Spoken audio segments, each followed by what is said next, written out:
Goeienaand vriende, baie welkom by die kerk vanaand. Dis vir ons so lekker dat julle almal hier is. Vir almal van julle wat aanlyn inskakel, mag dit vir julle sommer net verder so belewenis saam met die Here wees. Nou vanaand, ons gaan in 'n mate aan met waarby ek laasweek geëindig het. Dit was nie die beplanning, maar in hierdie week het ons so beleef saam as leiers. Ek het laas Sondag by Opstanding Sondag gepreek oor nuwe lewe. Jy het nog nie gekyk het, jy gaan kyk, dit gaan vir dalk 'n mooi inleiding wees waar ek vanaand gaan gesels. Maar ons gaan vir die volgende 3 weke praat oor die krag van nuwe lewe. Jesus het opgestaan en Kyle het glo, dis al 'n week later. Ons het laasweek die opstanding gevier en my belewenis, ons het half klaar weer vergeet van dit. Ons het klaar weer besig geraak met al hierdie goed waarmee ons besig is. En so ons wil 'n reeks doen, bietjie meer tyd net spandeer rondom die opstanding van Jesus as die begin van hierdie nuwe lewe wat ek en jy kan beleef, wat ons elke jaar vier. En ons wil net so beginsels rondom hierdie nuwe lewe in Jesus vir jou definieer, dat ons dit nie sal vergeet nie, ouens. Want my ervaring is as ek met mense praat, Paasnaweek was vir hulle 'n wonderlike belewenis, maar na Paasnaweek het ons maar net weer teruggegaan. Die kwartaal het begin en almal was weer besig en almal is so half, as eerste week en ons het half iets gemis en iets het klaar verlore gegaan van hierdie nuutheid, hierdie nuwe lewe waarvoor Jesus opgestaan het, wat hy vir my en jou vooropgestaan het, wat hy vir ons in wil kom gee. En so in hierdie volgende 3 weke wil ons eintlik oor beginsels praat wat deel is van hierdie nuwe lewe in Jesus. Wat ek en jy moet bly koester, bly vashou in ons lewe, sodat ons die krag van hierdie nuwe lewe waarvoor Jesus opgestaan het kan beleef. So ek wil graag vir ons bid, en dan gaan ons ook verder in hierdie diens sommer net aangaan. So kom ons lei roe, dan bid ek vir ons. Here Jesus, dankie vir wie U is, Here, en die voorreg wat ons het om na U toe te nader, Here. Dankie dat ons in U teenwoordigheid kan wees, soos ons gesing het. Dankie, Here, dat U waardig is dat ons hierdie liedere vir U sing, wat so ons gebed is, Here, so dit wat in ons hart leef. En so ek kom bid vanaand, Here, soos ons gaan kyk na die waarhede wat ons vind in hierdie krag van hierdie nuwe lewe, Here, waarvoor U opgestaan het. Mag U vir ons kom help, dat hierdie beginsels wat ons dalk baie gehoor het al, mag dit weer vars in ons hart leef, mag dit iets van ons dring, Here, dat ons eintlik by daai laaste deel kom van waar ons wil praat vanaand, dat ons sal gaan heilig leef. Kom help ons, Here, dat hierdie opstandingskrag, Here, wat ook in ons sigbaar is, dat ons dit nie sal mors nie, Here. Dat ons nie sal vergeet wat se krag dit van ons lewe kan inhê en die kragtige werking wat dit kan om ons lewens te verander nie. Maar dat ons konstant weer herinner sal word aan hierdie. En dat ons konstant hierdie geskenke wat U vir ons gee, Here, sal gebruik sodat dit ons lewe ook sal verander. Mag U verheerlik word in ons tyd hier saam, Here. Mag U vir ons kom help, Here. U ken elkeen van ons storie. Uiterlik kan ons vir die wêreld dalk lyk of ons fyn is, maar Here, U ken ons storie en so ek bid vanaand of dit nou goed gaan met ons vanaand en of dit nou sleg gaan met ons. Mag ons almal bewus wees, Here, ons het U nodig. En so mag U vir ons kom help vanaand, Here, soos ons ook na U woord kyk. Ek kom vra dit, Here, in Jesus naam. Amen. Amen. Nou ek wil 'n vers aanhaal van waarby ons laasweek amper nie geëindig het nie, ons het 'n mate by dit ook begin. Maar ek wil amper by dit wegspring. En dis Johannes 11 vers 25 en 26. Jesus praat met Martha en hy sê vir haar die volgende beginsel. Hy sê vir haar, Jesus sê vir Martha, ek is die opstanding en die lewe. Wie in my glo sal lewe al sterwe hy ook, en elkeen wat lewe en in my glo sal in al ewigheid nooit sterwe nie. En dan vra Jesus vir Martha, glo jy dit? En so die vanaand dat ek nie weer antwoord, glo ek en jy dat Jesus is die opstanding en die lewe. En ons moet dit dalk so klein bietjie anders maak. Ons moet die vraag vra, glo ek dat omdat Jesus opgestaan het, dat hy ook vir ons die lewe beteken? Want hy het vir hulle hierdie gesê voordat hy gekruisig is. So hy het vir hulle gesê, ek is die opstanding en ek is die lewe. En vir ons, 2000 jaar later, kan ons sê, hoorie, hy is nog steeds die opstanding, want hy het opgestaan. Maar glo ons dat as gevolg van sy opstanding, dat daar vir ons lewe is. En die vraag is, jy sê, ja, ek glo dit. Ek glo dat, omdat Jesus opgestaan het, en die feit dat hy die opstanding is, beteken dit vir my lewe, moet ek en jy die vraag vra, leef ek daai lewe, waarvoor Jesus opgestaan het? As Christen, heiliglik nou waar jy is vanaand. Leef jy die lewe waarvoor Jesus opgestaan het? En die realiteit in my lewe, as julle predikant, sal ek sê, Here, ek besef, baie keer vergeet ek so, dat U het opstaan, sodat ek voluit kan leef, saam met U. Ons raak so besig met klomp ander dinge, daar is soveel goed in die wêreld wat ons distrek, dat ons vergeet, waar Jesus het opgestaan, dat ons voluit vir hom sal leef. En die beginsel waaroor ek vanaand wil praat, dink ek is so belangrik, is die beginsel van ons is vrygespreek. En ek dink, vryspraak maak dat ek en jy kan voluit leef, saam met Jesus. Ons kan voluit die krag van die opstanding van Jesus beleef, omdat ons in die vryheid van Jesus, in die vryspraak van God kan leef. Nou ek dink belangrik, ek wil met julle oor vryspraak praat, en ons is vrygespreek praat, maar om by dit uit te kom, moet ek so 'n bietjie oor vergifnis praat. En as ons by dit kom, moet ek dalk so 'n bietjie praat oor ons is geregtig, of ons is regverdig verklaar. So dis half die 3 beginsels waaroor ek kortliks met jou wil gesels. Met die hoop dat hierdie 3 geskenke wat die Here vir my en jou gee, wat deel van ons van hierdie krag is van die nuwe lewe wat Jesus vir ons vooropgestaan het, dat dit jou sal dryf na iets. Die idee van hierdie is nie vanaand dat jy nou inligting kry oor vergifnis en vryspraak en geregtig wees nie. Die inligting, die idee is dat soos jy hierdie hoor, dat jy sal verstaan, Here, help my dat in hierdie geskenke wat U vir my gee, dat dit my sal dryf tot iets. Dat as ek hier wegstap, Here, dat my lewe anders sal gaan lyk, omdat ek kies om anders te leef. En so ek dink, wat ek by hierdie vers wil sê, Jesus sê, hy is die opstanding en die lewe, wie in hom glo sal in alle ewigheid nooit sterf nie, maar hy sal lewe. Die opstanding van Jesus is die begin van my en jou storie, vriende. Dis die begin. Dis nie die einde van die storie nie, dis die begin van my en jou storie, wat toelaat dat ek in die nuwe lewe waarvoor Jesus dan opgestaan het, kan beleef. Die vraag, en kan uitleef, die vraag wat ek en jy daar moet vra is, Here, beleef ek daai leef? Leef ek daai lewe? Belewe ek daai lewe waarvoor U opgestaan het, of nie? Want as ek dit nie beleef, jy moet ons vra, Here, is daar iets wat ek verkeerd doen? Is daar iets wat ek misverstaan? Is daar iets waarmee ek besig is, wat nie in lyn is met U wil hê ek moet wees nie?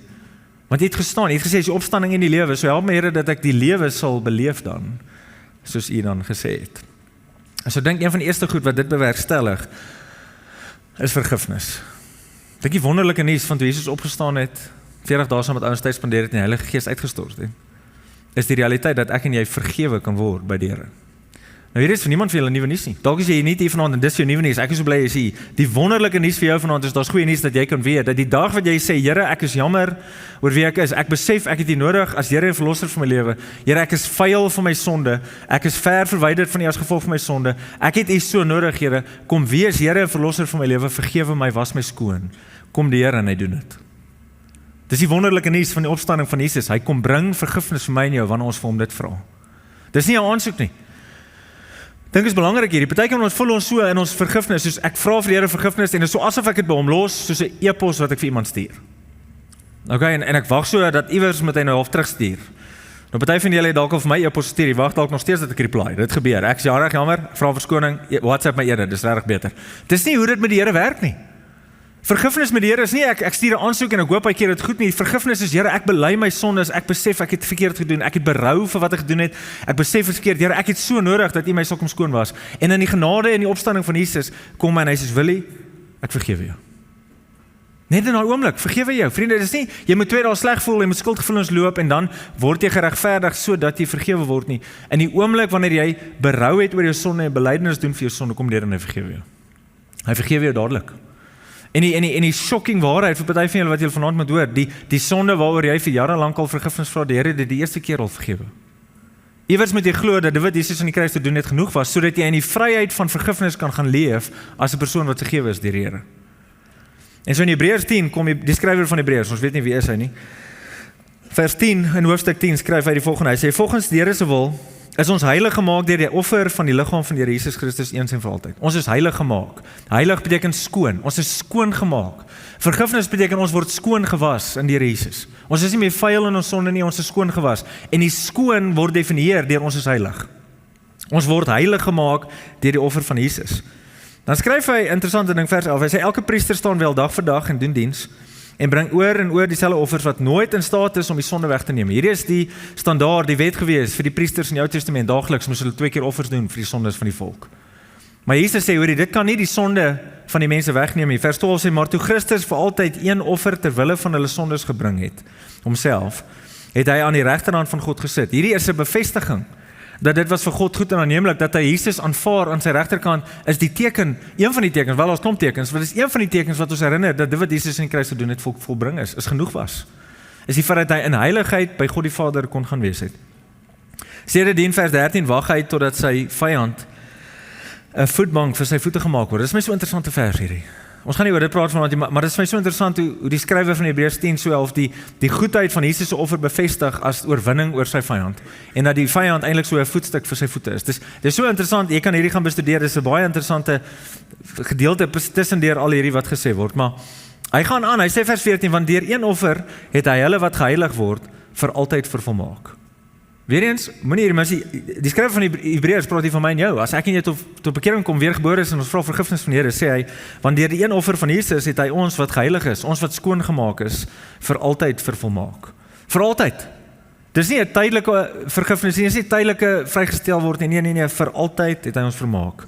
Hy gaan aan, hy sê ook deur die Heilige Gees getuig teenoor ons, want nadat hy dit gesê het hy gesê dat dit is dan die verbond wat ek na daardie dae met hulle sal sluit, sê die Here. Ek sal my wette in hulle harte gee en dit op hulle verstand skryf.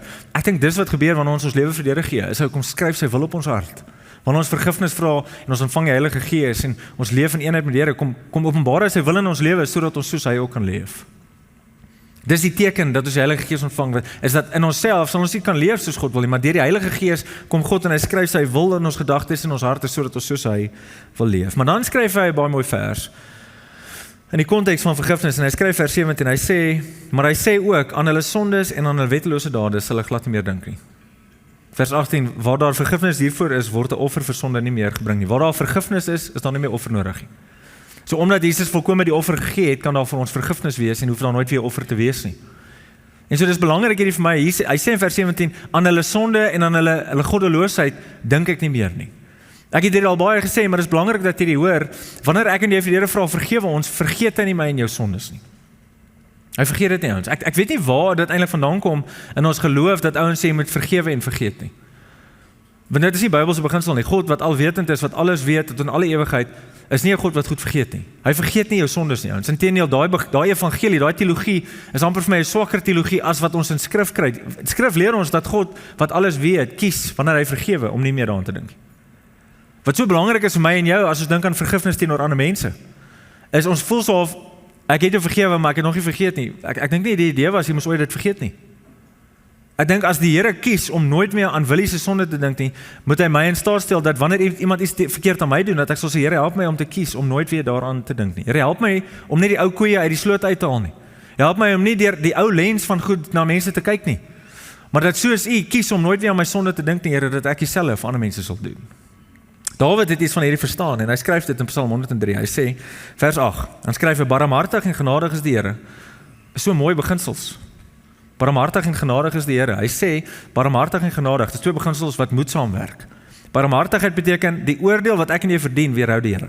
Dis barmhartigheid. Die oordeel wat ek verdien vir my sonde, weerhou die Here. En genade beteken, die geskenk wat God vir ons gee, wat ek nie verdien nie, gee hy vir ons. Vergifnis, versoening, liefde, verhouding met God. Hy gee iets wat ons nie verdien nie, en gelykertyd weerhou hy die oordeel vir wat ek moes gekry as gevolg van my sonde. So, Dawid verstaan iets van hierdie. Hy sê, barmhartig en genadig is die Here, geduldig en oorvloedig in troue liefde. Hy beskuldig nie vir ewig nie, en hy bly nie vir altyd toornig nie. Hy behandel ons nie ooreenkomstig ons sonde nie, en vergeld ons nie ooreenkomstig ons sonde skuld nie. Dis 'n interessante sin daar. Dit sê maar net, hy hanteer ons nie volgens wie ons behoort te verdien nie. Hy hanteer ons nie volgens die sonde en die sondeskuld van waar ons staan nie, maar hy sê, vers 11, die rede hoekom hy dit doen nie, want so hoog as wat die hemel bo die aarde is, so troon sy troue liefde uit bo die wat vir hom ontzag het.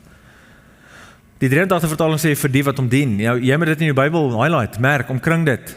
En die vraag wat jy daarmee vra, is ek daai persoon wat so ontzag het vir die Here? Is ek 'n persoon wat die Here so dien? Want dan is hierdie skrif vir jou waar, as jy nie ontzag het vir die Here nie en jy dien hom nie, is hierdie skrif nie vir jou waar nie. Ek dink die leuen wat, ons gaan by daai leuen uitkom, ek wil nou myself hier vooruitloop. Hy gaan aan, hy sê vers 12, so ver soos die ooste van die weste verwyder is, so verwyder hy ook die oortredings van ons wat ontzag het vir die Here, ons wat die Here dien. Soos 'n vader hom ontferm oor sy kinders, so ontferm die Here hom oor die wat vir hom ontzag het, die wat hom dien. En so Dawid het mooi verstaan, Here, wanneer ek U volg, wanneer ek tot 'n punt kom waar ek sê, Here, kom wees Here en verlosser vir my lewe, ek gee my lewe vir U, Here, ek berou oor my sonde, ek kies om dit nie weer te doen nie, help my Here om te verander, vergewe die Here ons. En hy was ons skoon, en hy dink nie meer aan jou sonde nie, vriende. Die vraag is, hoekom doen jy? Dis die vraag wat ek en jy moet vra. As ons die nuwe lewe van Jesus beleef vir hom wat opgestaan het, hoekom dink ons so die hele tyd oor die sonde en die foute wat ons gemaak het, waarvoor God ons reeds voor vergewe het? My hoop so is dat as dit jou storie is en jy het opgehou met die sonde, ek dink dis 'n belangrike punt. As ons net vir 'n oomblik kan stil staan by die beginsel van vergifnis, die beginsel van bekering, die oomblik wanneer ek die Here vir my lewe maak, die oomblik wanneer ek terugdraai na die Here, daar's twee aspekte. En dit het te doen met hierdie ontzag vir die Here, hierdie dien die Here. Dis belangrik. Te begin moet ek het 'n berou oor die foute in my lewe. Ek is spyt, daar's amper 'n skaamte en 'n skande oor die fout. En in Matteus 5 vers 4 sê Jesus iets van hierdie, oor ons moet treur en rou oor die sonde en die ongeregtigheid in ons lewe. En so daar's tog iets van hierdie wat ons dryf om te sê, Here, ek is jammer, vergewe my, ek besef ek het U nodig. Maar dis nie die enigste ding wat in vergifnis moet gebeur nie. Tog 'n aspek van vergifnis wat daarbey moet deel wees, is die berou en die jammer, en ek is jammer Here, maar daar moet ook 'n ding wees van Here, ek kies om dit nie weer te doen nie. Dis wat vergifnis is. Here, ek is jammer, ek het berou, maar help my ook, ek kies van hier af vorentoe om dit nie meer te doen nie. Vir 'n lang tyd in my lewe, voor ek werklik tot bekering kom met die 23 Augustus 2012, was my gebed in die aand, Here, ek is jammer oor hierdie foute, ek voel sleg oor dit, ek voel skuldig, ek is jammer, amen. En terwyl ek het gebid het, was ek soos, ek weet nie eintlik hoekom sê ek vir die Here jammer nie, want in my kop voel dit vir my, ek gaan dit net môre weer doen. Volgens Bybelse standaarde, vriende, is ek nie vergewe daar gewees. As jou gesindheid nie is om te verander nie, weet ek nie regtig of al berou is in jou lewe nie. En so my hoop is sodat jy vanaand, as jy 'n persoon is wat in sonde leef en jy besef, hoor, ek het nie eers meer berou of skaamte oor die sonde in my lewe nie, is dit jy regtig tot inkeer sal kom en sê, Here, ek is so jammer, ek is al so verwyderd dat ek so gewoond geraak het aan die ongeregtigheid in my lewe, die sonde in my lewe, dat dit my nie eers meer pla nie. My hoop so is dat jy sal verstaan, Jesus, Here, ek is so ver van U af, ek het U nodig, ek is jammer, Here, vergewe, verander my hart, Here, help my dat ek sal verander, sodat ek in U wil kan kom. En wanneer ek dit doen, vriende, kom Here en hy kom was ons skoon, hy vergewe jou. En Johannes skryf iets oor dit, hy sê in 1 Johannes 1 vers 9, baie bekende vers rondom vergifnis, en hy sê, as ons sondes bely, dis belangrik, as jy daai vers weer omkring dis as jy jou sonde bely, is God getrou en regverdig om jou te vergewe en jou skoon te was. Die vers net daarna sê, maar as jy nie dink jy het sonde nie, dan is jy verwyderd van skrif en maak jy God se woord te leuen. Daar is nie vergifnis vir so 'n persoon wat nie dink hy doen verkeerd nie.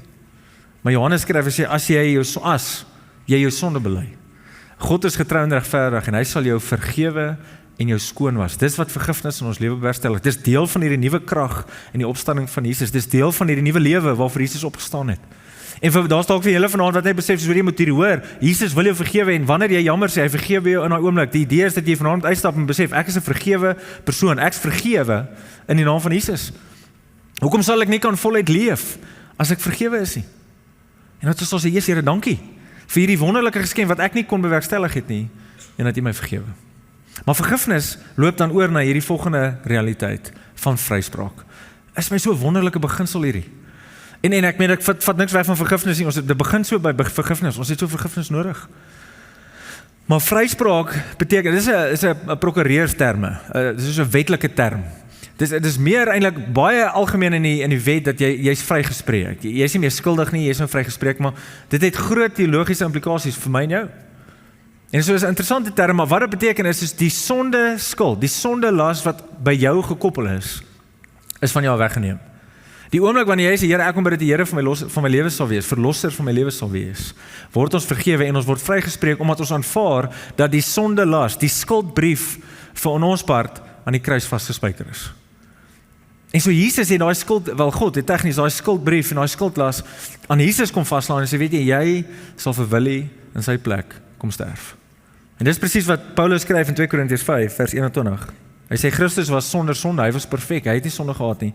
Maar God het hom in ons plek as sondaar behandel sodat ons deur ons eenheid met Christus, daai eenheid met Christus is ek gee my lewe vir die Here, ek kom maak hom Here verlosser vir my lewe. Om eenheid met Christus is ons deur God vrygespreek kan word. Daai vrygespreek beteken ons word losgemaak van die skuld van ons sondes. Die bewyse van my lewe se skuld is van my verwyder. En ons word vrygespreek en ek wil vir jou 'n klomp verse rondom hierdie lees. Romeine 3 kom Paulus en hy sê vers 21, maar nou het die vryspraak deur God waarvan die wet en die profete getuig in werking getree. Hy sê dit is die vryspraak wat nie verkry word deur die wet te onderhou nie. Hy sê maar deur in Jesus Christus te glo.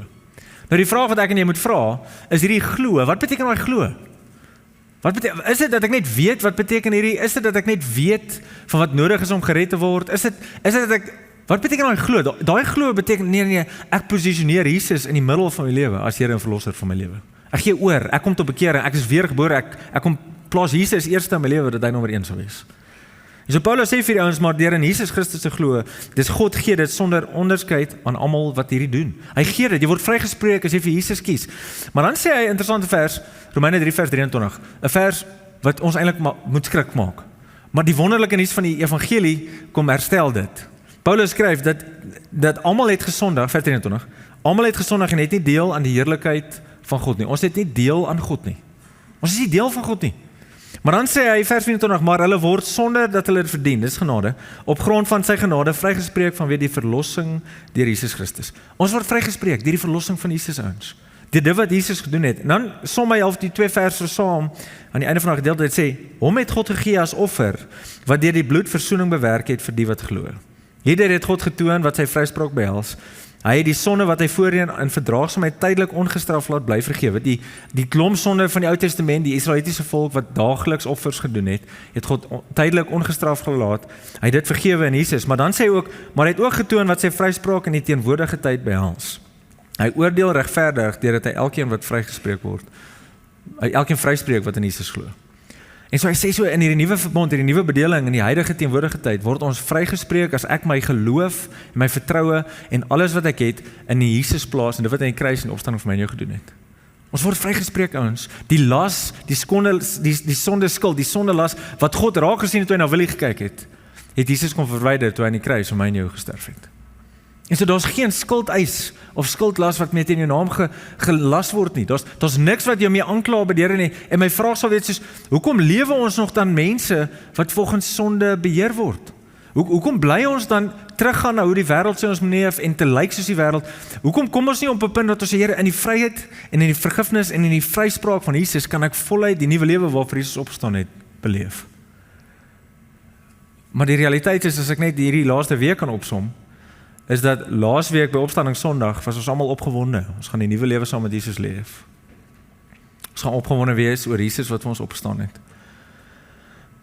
En daar was nie regtig 'n intentionele plan om te sê, weet jy Jesus, ek gaan regtig anders te leef nie. Here het opgestaan, so ek kan leef. Ten spyte van my omstandighede, ek kan voluit in die vergifnis en in die vryheid waarvoor U vir my kom sterf het. Kan ek leef nie. My belewenis is so in die laaste week, ons het eintlik, baie van ons het maar net weer teruggegaan na dit wat ons elke week doen. En ons mis so hierdie krag waarin die nuwe lewe vir ons beskikbaar is. Paulus skryf Romeine 1 vers 16, dan sê ek skaam my nie oor die evangelie nie, want dit is die krag van God tot redding van elkeen wat glo. Hulle lewe in God se beheerplaas. In eerste plek die Jood, maar ook die nie-Jood. Maar dan sê hy in vers 17, in die evangelie kom juist tot openbaring dat God mense van hulle sonde vryspreek enkel alleen omdat hulle glo. Dit is soos daar geskrywe staan, elkeen wat deur God vrygespreek is omdat hulle glo, sal lewe. Hier's weer hierdie beginsel, elke persoon wat in God glo sal vrygespreek word en hulle sal lewe. En die vraag weer eens vanaand is, vriende, lewe jy daai lewe waarvoor God jou voor vrygespreek het? Of het ons op 'n punt gekom wat dit vir ons of gemiddeld en average geraak het, of het ons op 'n punt gekom waar ons gevoel het, nee, maar ek verdien dit.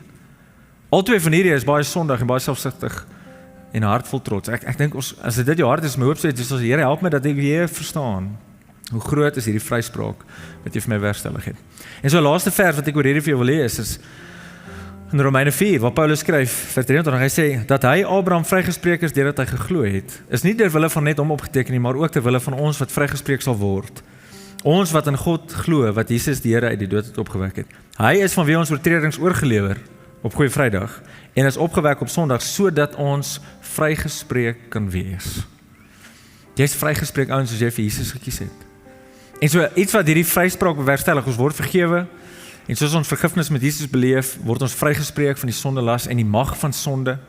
Maar iets van hierdie vryspraak laat dan hierdie beginsel toe dat ons geregtig verklaar word saam met God. Ons word geregtig verklaar. En ek dink hierdie is so belangrik. Ek dink vir 'n groot deel van my lewe het ek gedink net soos hoorie, ek moet net vergewe word sodat ek reg is met die Here. Maar dit is net 'n halwe waarheid. Sien, vergifnis het skeiding tussen my en God gebring, waarin die dood was. Dis waar ons geestelik dood was. So wanneer ek tot bekering kom, ontvang ek die Heilige Gees wat my weer soos God maak. Dis wanneer ons geregtig verklaar word. Die feit dat ek die Heilige Gees ontvang, Efesiërs skryf so, dit is die waarborg, dit is die seël op die dag van Jesus se terugkoms, sodat ons werklik sal ontvang in die ewigheid wat hy vir ons beloof het, dat ons gered sal word. En so wanneer ek die Heilige Gees ontvang en hy my kom leef, dan kom maak hy my soos God. En so wanneer ons vrygespreek word, word ons reggemaak met die Here. Ons ontvang die identiteit weer van Christen, die kind van God, identiteit waarin ons eintlik bedoel was om te leef. En so hierdie vryspraak kom beklee ons met Jesus, die een nou het dit so gesê, om geregtig en geregverdig verklaar word, beteken ons word beklee met Jesus. Dit is my so mooi. In Romeine kom Paulus en hy sê iets, so dat hy sê hoofstuk 5 vers 1, hy sê, omdat ons dan op grond van ons geloof geregverdig is. As jy jou geloof in die Here geplaas is, jy reggemaak met die Here. Dis wat geregverdig beteken. Dis wat geregtig beteken. As ons word reggemaak met die Here, het ons nou vrede met God deur Jesus Christus. Deur hom het ons in geloof ook toegang verkry tot hierdie genade waarin ons vas staan. En ons beroem ons op die hoop om deel te hê aan die heerlikheid van God. Moenie hierdie mis, jy gaan lees hierdie weer. Romeine 3 kom Paulus en hy sê ons het nie deel aan die heerlikheid van God nie as gevolg van ons sondes. Maar wanneer ons tot inkeer kom en ons geloof in Jesus plaas, kom sê hy, hoorie, maar nou het jy weer deel aan die heerlikheid van God. Dis so 'n wonderlike verandering van Romeine 3, Romeine 4 na Romeine 5 toe, waar Paulus dit so duidelik sê, wanneer jy jou geloof in God plaas en jou lewe op Jesus bou, kom maak jy weer deel van die heerlikheid van God, omdat ons die geregtigheid van God in ons lewe beleef. Omdat ons reg is met die Here. Die Engels sê vir my so mooi, we are in right standing with God. Daar's niks meer wat tussen ons gaan nie. Dis hoe my kan sê, daar's vrede by God deur Jesus Christus.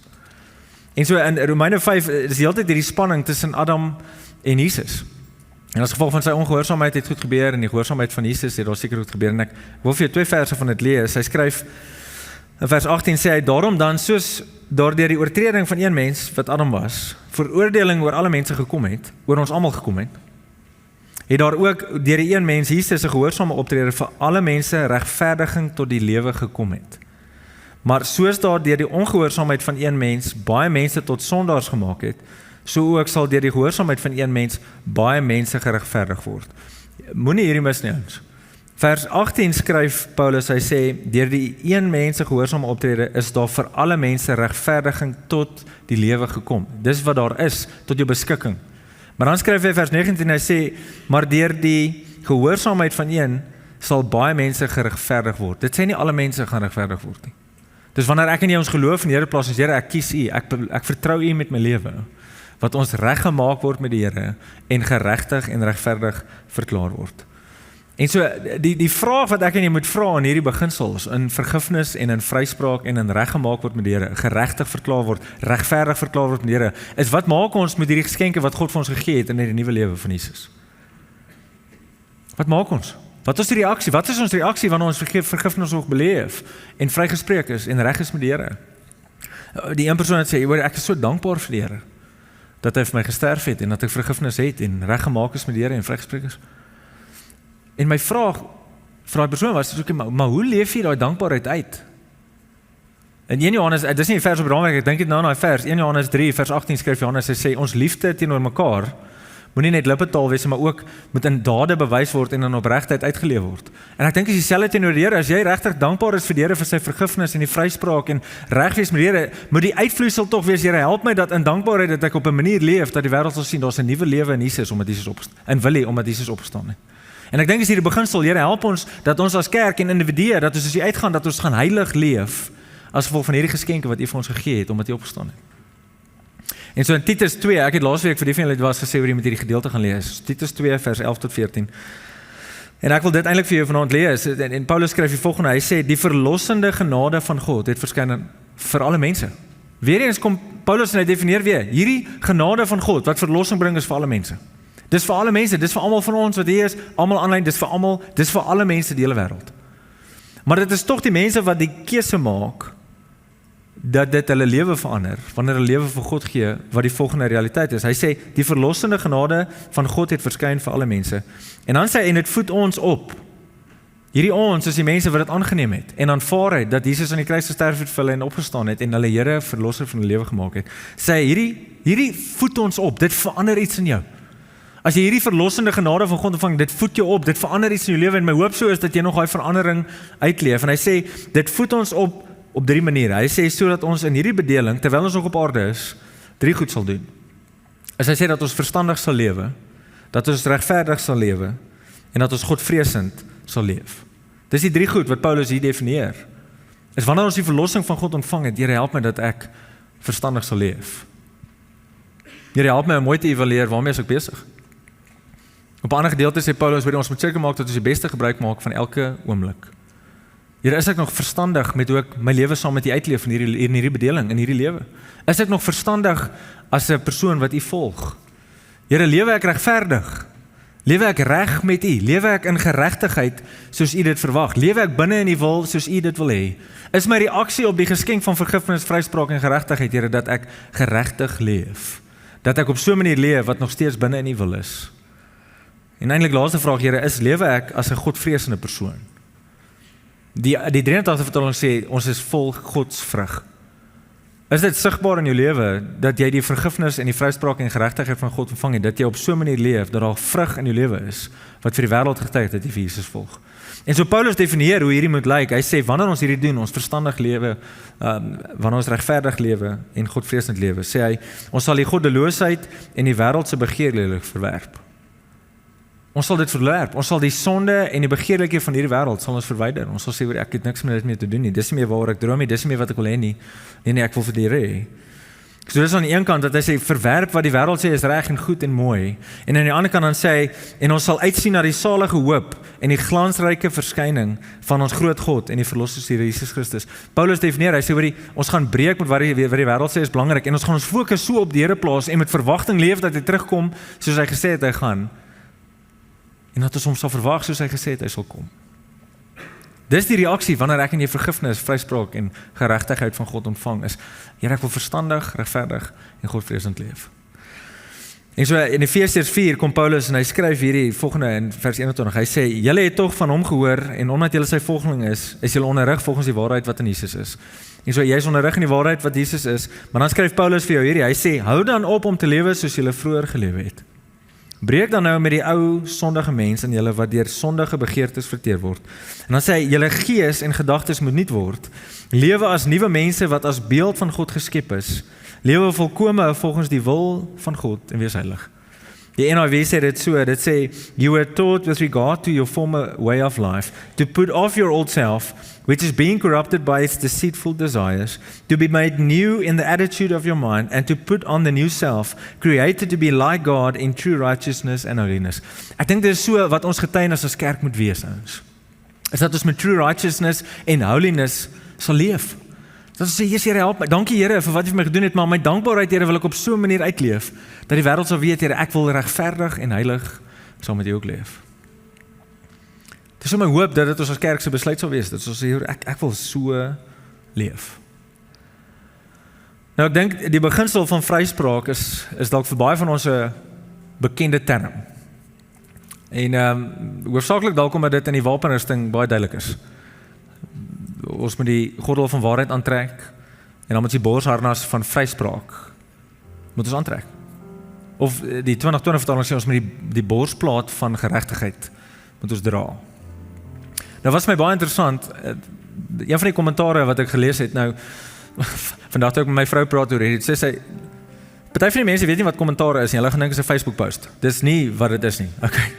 So, kommentare is soos in die teologiese wêreld kry jy ouens wat klomp navorsing doen rondom teologie en skrif, en wat betroubare bronne is, wat dan sekere benaderings tot skrif eintlik op 'n ander manier vir jou definieer en uitlig. So dit het nie die waarde wat skrif het nie, maar dis ondersteunende materiaal wat seker goed vir jou meer uitbeeld. So as jy dieper in jou Bybelstudie wil ingaan, kan jy gerus na sekere kommentare gaan kyk wat skrif vir jou bietjie meer definieer.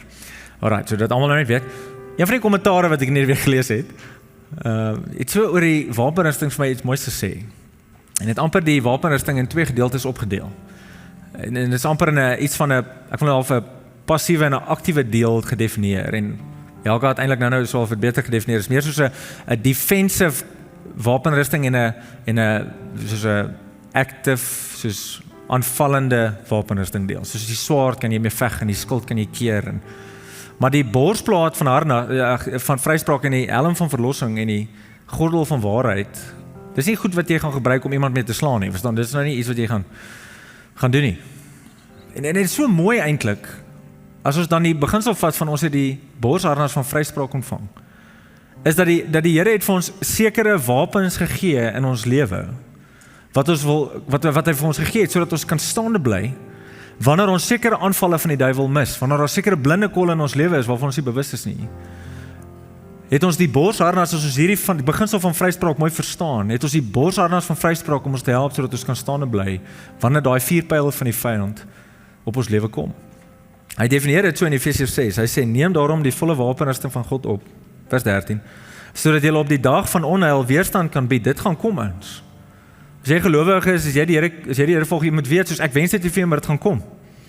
Hy sê, neem daarom die volle wapenrusting van God op, sodat jy op die dag van onheil weerstand kan bied, nadat jy alles uitgevoer het, dat jy staande kan bly. Staan dan vas, deur julle heupe te omgord met die waarheid, en julle te bedek met die borsplaat van geregtigheid. Is my so wonderlik, 'n deel van hierdie krag van die nuwe lewe is dat die Here gee vir ons hierdie waarheid van ons is vrygespreek. En my hoop so vanaand is dat jy iets sal hoor van dit is wie jy is, wanneer jy vir Jesus aangeneem het. En my hoop is so as jy dan nou uitgaan, dat jy sal sê, Here, dankie dat ek vry is. Dankie Here, dat U nie meer na my kyk volgens wie ek was, of hoe ek gelewe het, nee, Here, U kyk na my deur die Seun, Jesus Christus. En jy sien die Seun raak, jy sien die dogter raak, wat genoeg is. En dat ons eintlik in vryheid kan gaan leef en sê, Here, dankie vir die nuwe lewe waarvoor U opgestaan het. En so 'n vers waarmee ek wil afsluit, is weer eens, dis so my hoop dat hierdie elkeen van ons se gebed sal wees. As gevolg van die vergifnis wat daar is in Jesus, en die feit dat hy gesterf het en opgestaan het, en die beginsel dat hy ons vryspreek en die sondelas van ons verwyder het, en in die beginsel dat hy ons geregtig reg verklaar met homself, is my hoop so dat elkeen van ons se reaksie die volgende sal wees. En dit is wat Paulus in Romeine 12 vers 1 skryf. Die hele Romeine 12 gaan oor die nuwe lewe in Christus. Dis waaroor hierdie reeks gaan. En so mag jy 'n studie gaan doen van Romeine 12, wat 'n ongelooflike studie vir jou sal wees. Maar Paulus skryf vers 1, hy sê, en nou doen ek 'n beroep op julle broers, op groot ontferming van die Here. Dis sy aanmoediging, as gevolg van die liefde wat die Here vir julle mense het, doen asseblief die volgende. Hy sê, gee julleself aan God as 'n lewende en heilige offer wat vir hom aanneemlik is. En dan sê hy, dit is die wesenlik van die godsdiens wat julle moet beoefen. Dit is waaroor ons godsdiens gaan. Dis waaroor my en jou geloof gaan, is dat ek my lewe, Here, as 'n lewende en heilige offer vir U sal gee. Ek dink dit is die goed gepaste reaksie vir die vergifnis en vryspraak en geregtigheid om reg te wees met God. Wanneer God dit vir ons gee, sê Here, help my dat ek 'n lewende en heilige offer vir U sal wees. Dat die manier hoe ek leef in my werk en in my vriendekring en in my gesin, is 'n lewende en heilige offer vir die Here, vir wat hy vir my gedoen het. My hoop so dat dit ons gebed as kerk sal wees, dis wat ek vir jou wil bid vanaand, is dat die Here iets van dit wat ons laasweek gevier het, dat dit nie sal bly by ons, soos Here, dankie dat ek vergewe kan word. Dankie dat ek vry is. Dankie dat ek reg is met Jesus, Here, help my dat alles wat ek het, dat ek vir U sal gee, en dat dit 'n lewende en heilige offer vir U sal wees. En dis wat ek graag vir jou nou wil bid. So kom ons sluit die oë, en dan gaan ek ons die diens afsluit. Here Jesus, dis 'n voorreg, Here, om U te kan ken, Here. Elke Sondag na Sondag sê ons hier, Here, dankie dat ons U kan ken, maar dit is werklik 'n voorreg, Here. Soveel keer in die teks wat ons net vanaand gelees het, is hierdie woord genade gewees. En Here, die beginsel van dit beteken, Here, ons verdien nie vergifnis nie. Ons verdien nie om vrygespreek te wees. Ons verdien nie om reg te wees met U, Here. Dis nie wat ons verdien nie, dit wat ons verdien, Here, is om vir die res van die ewigheid verwyderd van U te wees, en die hel vir die res van ons ewigheid te wees. Maar Here, U, wat 'n groot, ongelooflike, wonderlike God is.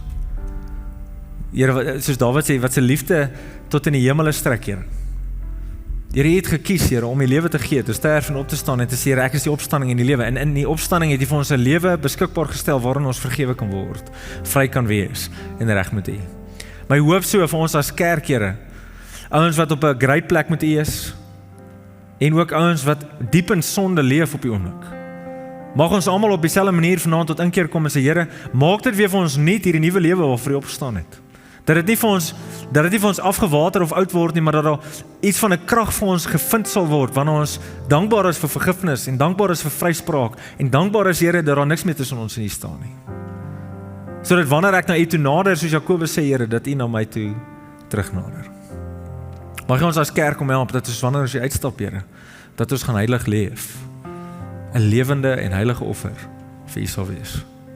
Kom help ons, Here, ons het U nodig in dit. Ek kom vra dit, Here, in Jesus naam. Amen.